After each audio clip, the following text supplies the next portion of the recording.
Un saludo muy cordial para todos y todas. Retomamos nuestras clases, ahora ya instalados en la unidad cuarta del programa, que ha comenzado con el Renacimiento y la Revolución Científica Moderna. Allí tienen textos de la profesora Claudia González y de la profesora Silvia Carreras de nuestra cátedra en el aula virtual para seguir esos temas. También el primero de los filósofos, Descartes, que puede ser seguido, además de la bibliografía, obviamente, lo pueden encontrar muy bien en Carpio, a través de los audios de la profesora Silvia Carreras. La clase de hoy se dedicará a una introducción a Kant, el gran pensador alemán del siglo XVIII. Ahora, para llegar a Kant necesitamos comprender las corrientes que confluyen en su pensamiento y que son el racionalismo que fundó Descartes y el empirismo inglés que se desarrolló durante los siglos XVII y XVIII en las Islas Británicas, con tres pensadores emblemáticos, John Locke, George Berkeley y David Hume. Yo haré un pequeño resumen de estas dos corrientes como antecedente de Kant, porque Kant elabora su sistema de filosofía en crítica con estas dos corrientes.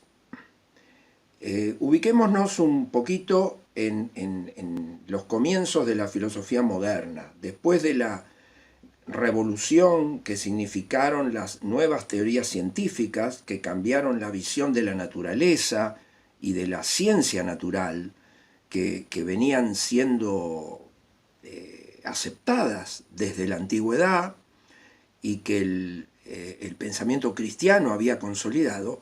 Bueno, después de haber hecho esa crítica, obviamente la filosofía necesitaba también una revisión. No podía subsistir la teoría de la ciencia de la antigüedad, que era parte de la filosofía clásica, y quedar la metafísica, la teoría del conocimiento.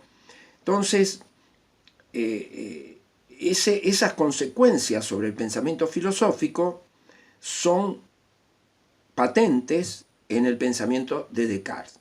Simplemente yo voy a retomar en este punto. Con Descartes se produce un giro en el pensamiento filosófico que todavía hoy permanece con distintas características a las que les imprimió Descartes, pero el giro se mantiene. Hay una frase de sus meditaciones metafísicas en las que Descartes dice, y también aparece en el discurso del método, en el que Descartes dice, primero, antes de hablar de lo que existe fuera de mí, debo investigar las representaciones que de ello tenemos. Primero, antes de decir qué es lo que existe fuera, debemos investigar cómo es que lo conocemos. Sería más o menos en otras palabras. Y esto es una perspectiva muy distinta a la que tenía el pensamiento clásico, cuyo impulso siempre fue a determinar qué es lo que verdaderamente existe, sin hacer ese distingo que empieza a hacer Descartes muy tajantemente entre algo que está fuera y algo que es del interior del yo. Esa distancia no se marcaba en el pensamiento clásico, aunque San Agustín había transitado por los carriles del yo y de la interioridad, pero siempre había una conexión. Descartes introduce una distancia, una diferencia ontológica, diferencia de ser, porque el yo es espíritu, es pensamiento libre, y lo que está afuera es extensión, es corporeidad, es sustancia extensa, quiere decir es cuerpo, es lo que se opone al pensamiento libre del yo.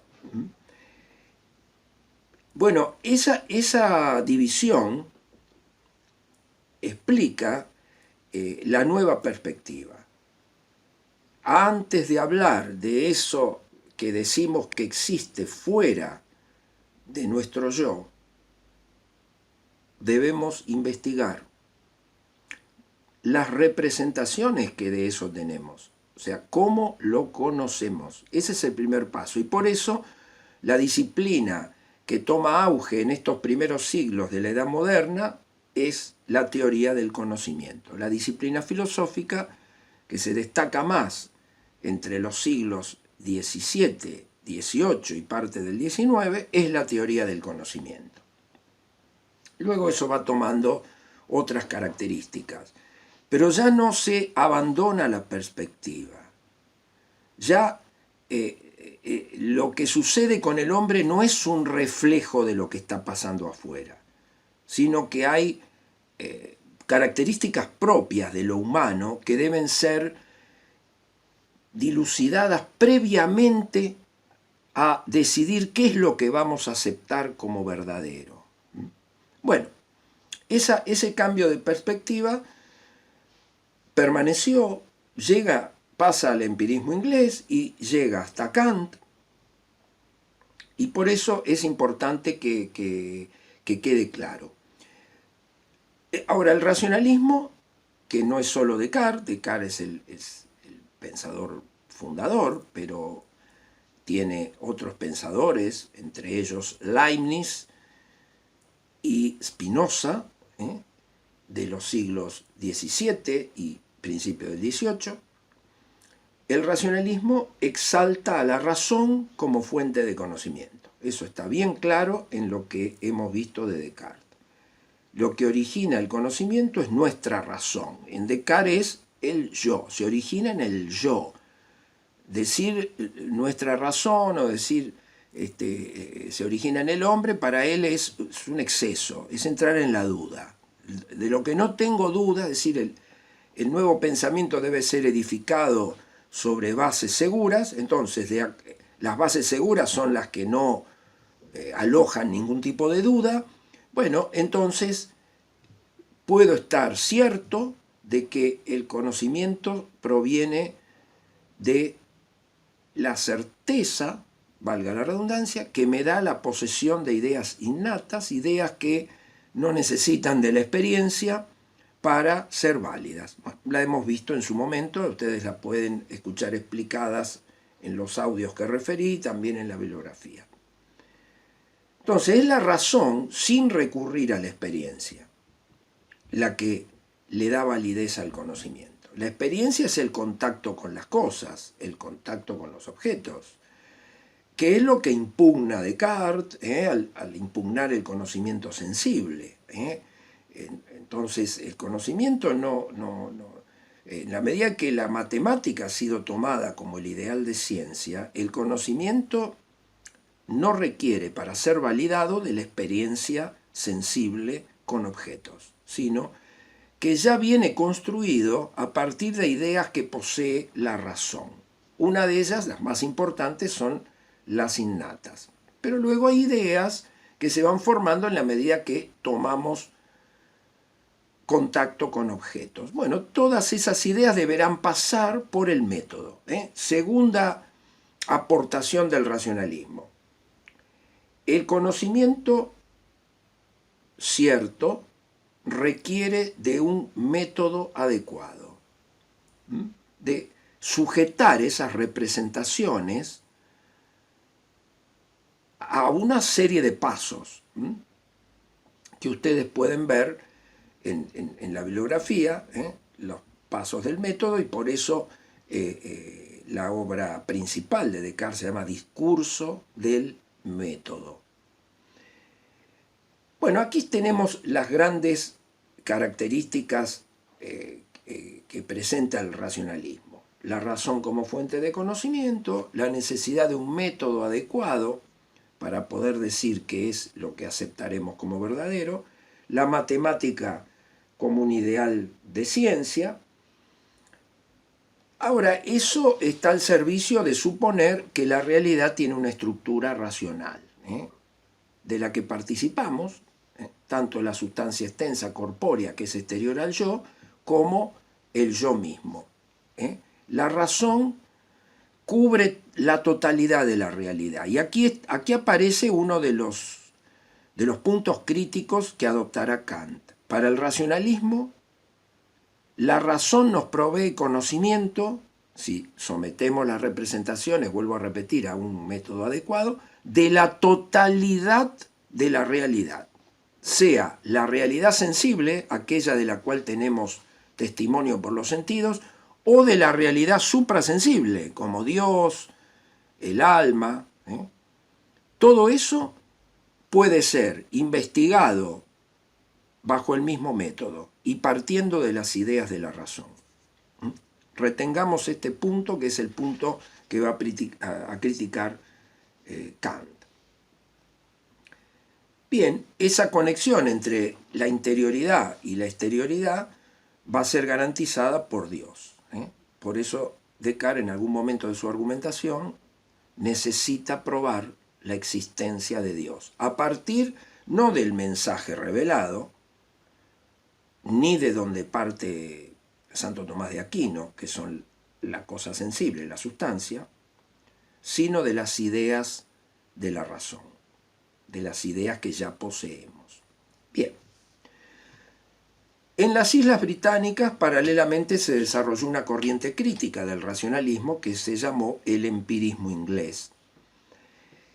El más importante para el pensamiento de Kant de toda esa corriente fue David Hume, pensador escocés del siglo XVIII. Hume llevó al extremo al empirismo inglés, en su crítica al racionalismo y en su crítica del conocimiento.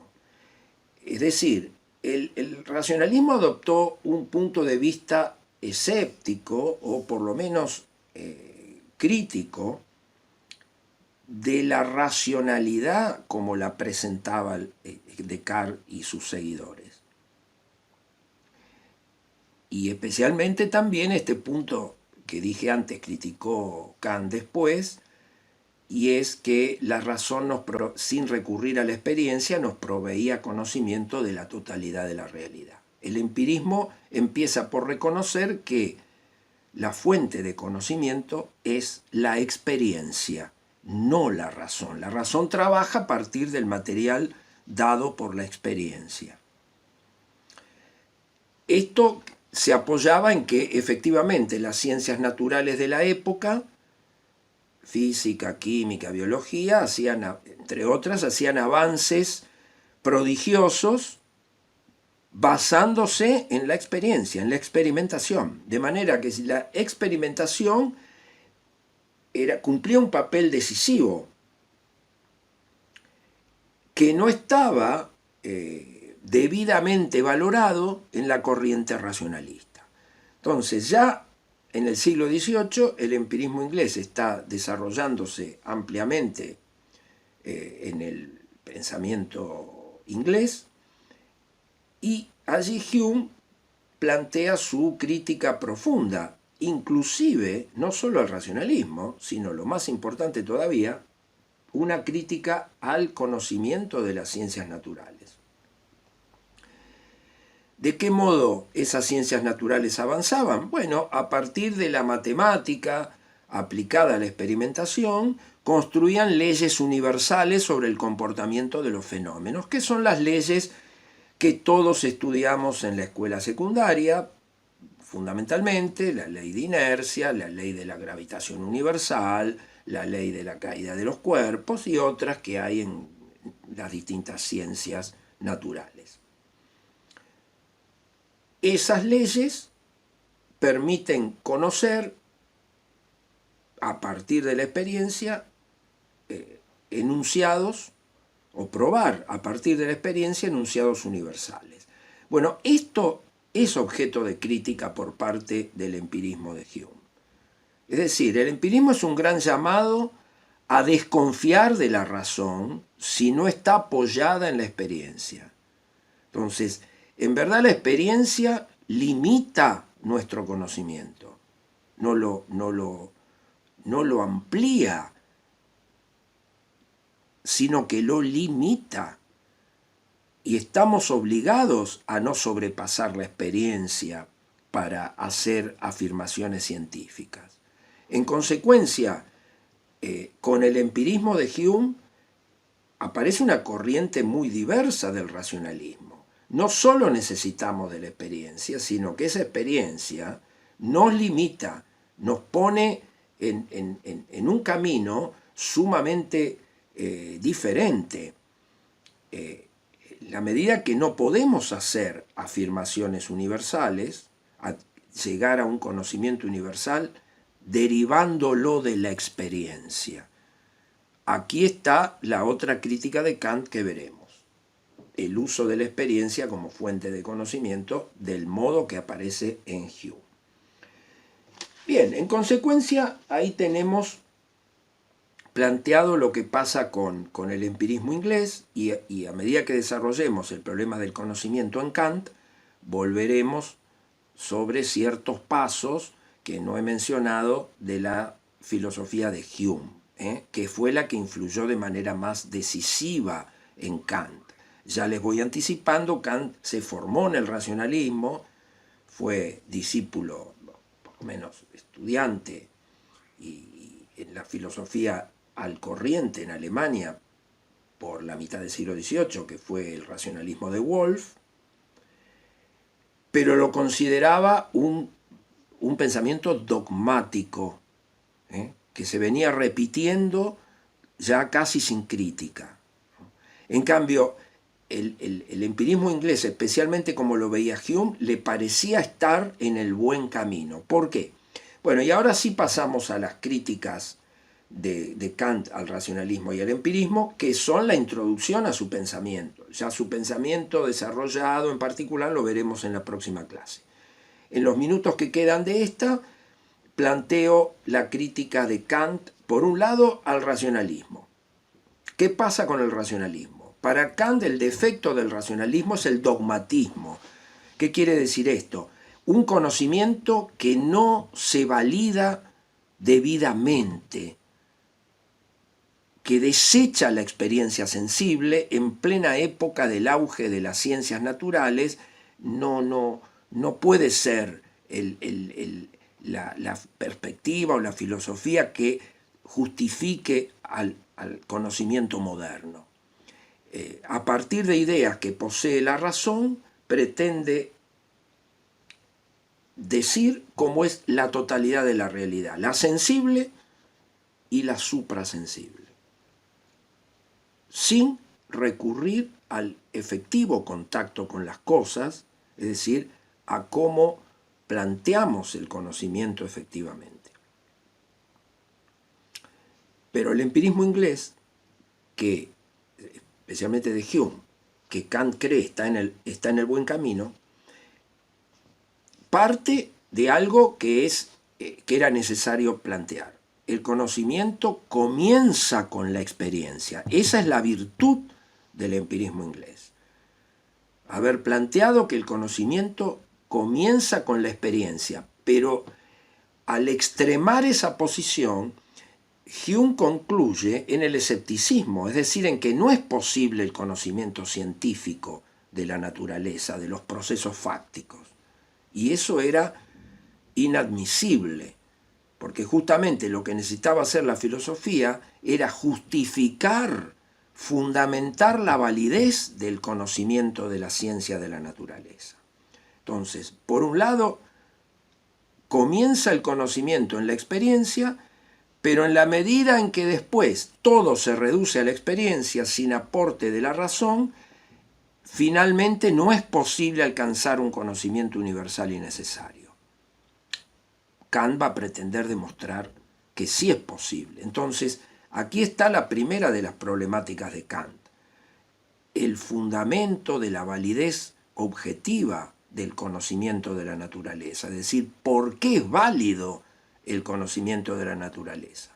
Pero luego hay una segunda dimensión de su pensamiento crítico en cuanto al conocimiento de la realidad, y es la cuestión de la metafísica. Y en eso también Hume había hecho un gran aporte, al suprimir la cosa como sustancia, porque los sentidos no nos dan información, las impresiones, que son las que sacamos de nuestro contacto con las cosas que recibimos de fuera, no nos dicen de algo que permanezca en la cosa sin que se pueda percibir, sin que sea una cualidad sensible. Pero también elimina el yo como sustancia, que había sido planteado por Descartes, reduciendo al yo a un conjunto de experiencias interiores, de aquello que en nosotros nos permite recordar lo que percibimos antes. Y en la medida que recordamos lo que percibimos antes, lo unimos en una suerte de entidad que es la que recibe impresiones. Pero no hay ninguna impresión de esa entidad llamada yo. En consecuencia, para Hume la metafísica es pura palabrería, es una fantasía, es como hacer literatura fantástica. Pero no puede ser una disciplina del conocimiento que nos diga cómo es la realidad suprasensible. Entonces Kant toma esa problemática, acepta la crítica de Hume, pero la va a adaptar a su pensamiento. Entonces, respecto de la metafísica, el problema que presenta Kant es otro, no averiguar por qué es posible, sino averiguar si es posible la metafísica como ciencia. Entonces acá tenemos las dos vertientes del pensamiento de Kant en cuanto a lo que él llama la crítica de la razón pura. Averiguar el fundamento de la validez del conocimiento de las ciencias naturales, del conocimiento de la naturaleza, averiguar por qué es posible, y por otro lado, averiguar si es posible, dado que está en duda, la metafísica como ciencia. Dejamos aquí. En la próxima clase ya entramos de lleno al pensamiento de Kant. Muchas gracias y hasta la próxima.